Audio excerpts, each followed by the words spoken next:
semble-t-il, et effectivement sur lequel il y a historiquement des mieux aider ces femmes, et je veux les en remercier.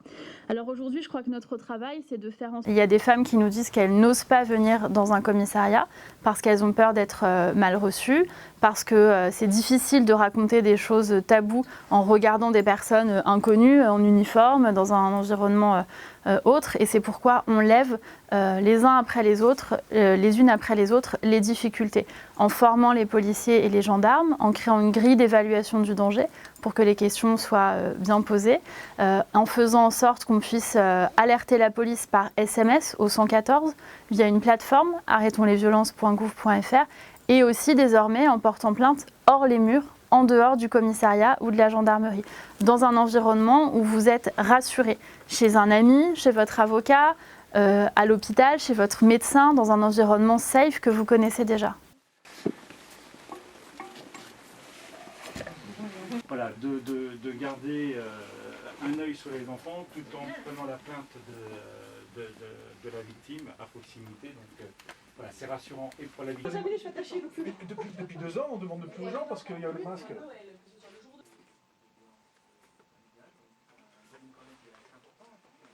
Oui. Et donc voici le bureau qui est vraiment réservé à la prise de plainte. Le menu de la cantine, ce qu'il dit.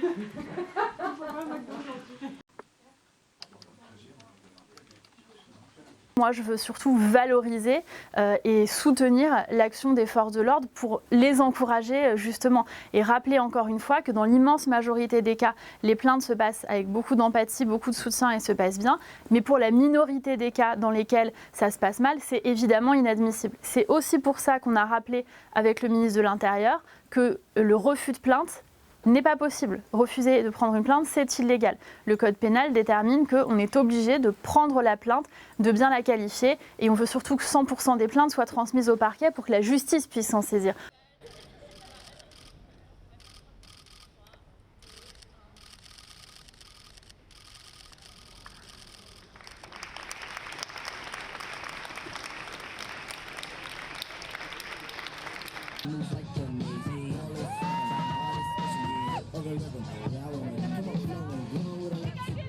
Bref, du coup...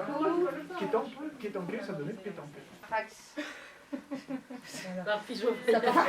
Je pense qu'il y a plusieurs choses qui peuvent expliquer. Dans les situations où il y a eu une relation d'emprise, ou parfois aussi une agression unique peut créer une emprise immédiate très forte, notamment dans les violences sexuelles, cette emprise, elle bloque tout. Elle nous empêche d'aller vers une protection, d'aller vers le dépôt de plainte.